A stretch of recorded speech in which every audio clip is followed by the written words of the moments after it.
Hello guys, কেমন আছো সবাই? আজকে যে প্রশ্নটা নিয়ে আমরা আলোচনা করব, এই প্রশ্নটা খুব ইম্পর্ট্যান্ট একটা প্রশ্ন। আশা করছি প্রত্যেকটা মানুষের, যারা যারা এই মুহূর্তে বন্ধুরা আমাকে দেখছো, তোমাদের প্রত্যেকের খুব কাজে লাগবে। কারণ প্রশ্নটা হলো অনেকটা এরকম: মনকে শান্ত কিভাবে করা যায়? আমরা আমাদের মনকে কিভাবে শান্ত করতে পারি? নাও দ্য কোয়েশ্চেন ইজ, আমি যে এইভাবে মন দেখালাম, মন অ্যাকচুয়ালি কোথায় থাকে? এখানে নাকি এখানে? তোমরা কমেন্ট করে জানিও। আর সাথে সাথে আমি চলে যাব আজকের টপিকে।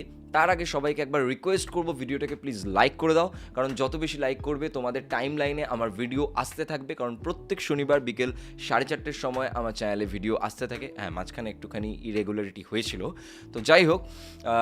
সাবস্ক্রাইব করে দিও যদি নতুন হও, নোটিফিকেশন বেল অন করে দিও। প্রত্যেক শনিবার বিকেল 4:30 সময় তোমার সমস্যা সমাধান করার দায়িত্ব আমার। চলে যাচ্ছি আজকের টপিকে। নাও দ্য বিগেস্ট কোয়েশ্চেন ইজ, আমাদের মনকে সত্যি কি সায়েন্টিফিক্যালি শান্ত করা পসিবল? মনের কাজ হলো প্রত্যেক দিন থট প্রডিউস করা, মানে চিন্তা ভাবনার জন্ম দেওয়া। প্রত্যেক দিন একজন মানুষ 60 থেকে 80 হাজার থট প্রডিউস করে তার মনের মধ্যে। ভাবতে পারছো? একদিনে 60 থেকে 80 হাজার চিন্তা ভাবনা তোমার মনের মধ্যে ঘুরছে, তুমি নিজেও জানো না সেগুলো। তো তোমার মনের মধ্যে বা মাথার মধ্যে যেখানেই বলো, সেখানে এত চিন্তা ভাবনাদের ভিড়। Scientifically, this is biology. এত ভিড় যেহেতু, তুমি কি করে বলছো যে আমি মনকে শান্ত করব? Is it really possible? মানে শিয়ালদা স্টেশনে গিয়ে বলছো সবাইকে যে আপনারা সবাই শান্ত হন, শান্ত হন, সবাই শান্ত হন। আরে কি করে? কেউ ক্যানিং লোকাল ধরবে, কেউ বনগা লোকাল ধরবে, কেউ লক্ষ্মীকান্তপুর লোকাল ধরবে, কেউ দার্জিলিং যাবে। যে যার মতো পারছে, একজন এদিক থেকে এদিকে, একজন এদিক থেকে এদিকে, একজন এদিক থেকে এদিকে, দুমদাম মার কাট চুরি চামারি সব কিছু হতে হতে লোকজন ট্রেনে উঠছে। সেই জায়গাটাকে তুমি শান্ত করতে পারবে? তো তোমার ব্রেনকে তুমি কি করে শান্ত করবে? প্র্যাকটিক্যালি ভাবো, প্র্যাকটিক্যালি ভাবো। অ্যাকচুয়ালি আমাদের আরেকটু ডেপথে গিয়ে বুঝতে হবে ব্যাপারটা কি। প্রবলেমটা এখানে নয় যে আমাদের মনের মধ্যে অনেক চিন্তা ভাবনা আসছে। প্রবলেমটা এখানে যে যেই চিন্তা ভাবনাগুলো বেশিরভাগ আসছে, সেগুলো সবকটা ডিস্ট্রাকটিভ, সেগুলো সবকটা নেগেটিভ। দেখো, এত অব্দি আগে বোঝো যে আমাদের থটগুলো যেগুলো ডিস্ট্রাকটিভ থট আসছিল, বা যেই থটগুলোর কোনো মানেই নেই, মিনিংলেস থট, ওই থটগুলোকে বাদ দিয়ে যেই থটগুলোকে আমাদের মনে হচ্ছে কাজের, সেই থটগুলোকে যদি আমরা একটা সুন্দর পথের মধ্যে দিয়ে চালনা করে দিই, তাহলে কেমন হয়? এবার প্রশ্ন হলো যে এটা কি করে করবো? তো মুখে বলে দেওয়া সহজ, জ্ঞান ফ্যান দিচ্ছ, মুখে বলা তো সহজ, কাজে করে দেখাও, কাজেও করে দেখানো যায়। কি করে করা যায়? বন্ধুরা, যারা যারা এই মুহূর্তে আমাকে দেখছো, তাদেরকে বলি, যত দূর দেখতে পাচ্ছ তত দূর চলো, বাকি দেখার চেষ্টা করো না। যা হবে দেখা যাবে, মন্দ কি ভালো।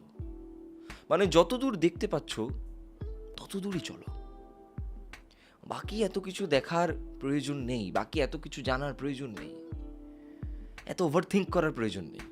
Simple fund of life. তুমি আমি আমরা কেউ ফিউচার দেখতে পারি না। তুমি পারো ফিউচার দেখতে, আমি তো পারি না ভাই। যেই জ্যোতিষী বলছে আমি ফিউচার দেখে দেবো তোমার, সে নিজেও নিজের ফিউচার হয়তো জানে না। আমরা কেউ কারোর ফিউচার জানতেই পারি না, impossible. We have to create our future.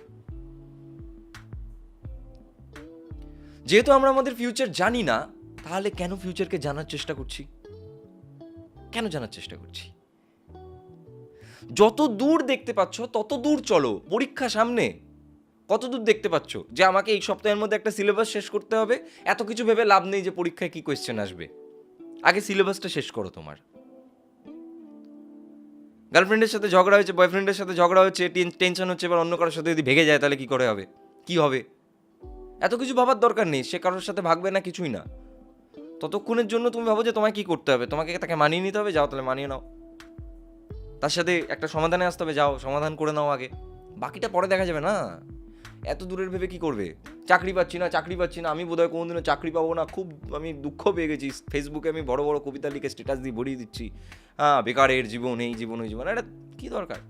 চাকরি পাচ্ছ না, সবার আগে কী করণীয়? খোঁজ খবর নাও, কোথায় ইন্টারভিউ চলছে, খোঁজ খবর নাও, কোথায় কোনো কাজের সন্ধান আছে। আরে বাইরে তো বেরো, বাড়ির থেকে বাইরে তো বেরো এক পা। অসম্ভব বলে কিছু হয় না বন্ধু। These are the things. যতদূর দেখতে পাচ্ছ ততদূর চলো না, বাকিটা পরে দেখা যাবে। যেটা সম্ভবই না ফিউচার দেখা, সেটাকে চেষ্টা করছো কেন? কোনো লাভ আছে কি? কোনো লাভ নেই, নেট রেজাল্ট 0, নো লাভ, অনলি ক্ষতি। তো এটাই আমার বক্তব্য। মনকে শান্ত করা যায় না ভাই, মনকে শান্তি দেওয়া যায়। আর মনকে শান্ত তখনই তুমি করতে পারবে যখন তোমার বডি অশান্ত হবে। চুপচাপ ঘরের মধ্যে বসে যাচ্ছ, বিড়ি খাচ্ছ, সিরিয়াল দেখছো, মোবাইল ঘাটছো, বডি তো অসাড় হয়ে পড়ে আছে। এই বডিটা তৈরি হয়েছে কাজ করার জন্য, কাজ করার বডিটা অসাড় হয়ে পড়ে আছে। মনের মধ্যে একটার পর একটা আবি যাবি জিনিসপত্র আসছে, যদি আমাকে বুনিপে খেয়ে নেয় তাহলে কি হবে, ওর পেছনে একটু কাঠি করি, ও কেন আমাকে এরকম বললো, ও কেন ওর কাছ থেকে টাকা ধার নিল, ও কেন এই করলো, এগুলো করে না, এগুলো বাজে জিনিস। বডিকে অ্যাক্টিভ বানাও, মন অ্যাক্টিভ হবে।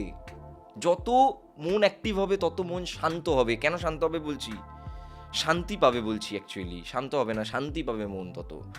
কিভাবে দেখো, যখন তুমি কোনো একটা স্পেসিফিক রিজনের পেছনে দৌড়ো, ধরো একটা খুব ব্যস্ততম দিন, তুমি খেয়াল করে দেখবে খুব ব্যস্ত দিনে তোমার মনের মধ্যে কোনো ধরনের নেগেটিভিটি আসে না। ভেবে দেখো, নেগেটিভ জিনিস ভাবার সময়ই হয় না। কিন্তু একটা বেকার দিনে দেখবে মনের মধ্যে কী সব আসছে। তো ইউ নিড এ ব্যস্ততম দিন। তোমার বডিকে অনেক বেশি অ্যাক্টিভ বানাতে হবে, তোমার বডিকে দিয়ে কাজ করাতে হবে, কোনো একটা জিনিস করতে হবে যেটা তুমি রিয়েলি করতে ভালোবাসো। আর সেটা যখন তুমি করতে শুরু করবে তখন তোমার মন অ্যাকচুয়ালি ফাংশন করতে স্টার্ট করবে, এবং তখন তোমার মন অ্যাকচুয়ালি শান্তি পাবে। শান্ত মন কখনো হবে না। মন শান্ত হয়ে যাওয়া মানে বুঝবে দরকার নেই। বেশি মন শান্ত হলে এখন অল্প বয়সে কী করবে, তুমি যদি সাধু সন্ন্যাসী হয়ে হিমালয়ে চলে যেতে চাও সেটা আলাদা ব্যাপার, কিন্তু তুমি তো সেটা চাও না রে বাবা, তুমি তো এই জগতের মধ্যে সংসার জগতে থাকতে চাও। তো তোমার মন এত শান্ত হলে হবে না, তোমাকে অশান্ত হতে হবে। তুমি অশান্ত হলেই কাজ করবে, তুমি কাজ করলেই তোমার লাইফে সাকসেস আসবে। বুঝতে পারছো? কেমন লাগলো ভিডিওটা, কেমন লাগলো কথাগুলো? ভালো লাগলে সাবস্ক্রাইব করে দিও, লাইক করে দিও, আর নেক্সট স্যাটারডে দেখা হচ্ছে। টাটা।